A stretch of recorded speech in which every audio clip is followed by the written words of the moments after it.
بسم الله الرحمن الرحيم والتين والزيتون وطور سينين وهذا البلد الأمين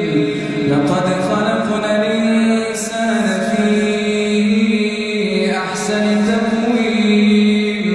ثم رددناه أسفل سافلين إلا الذين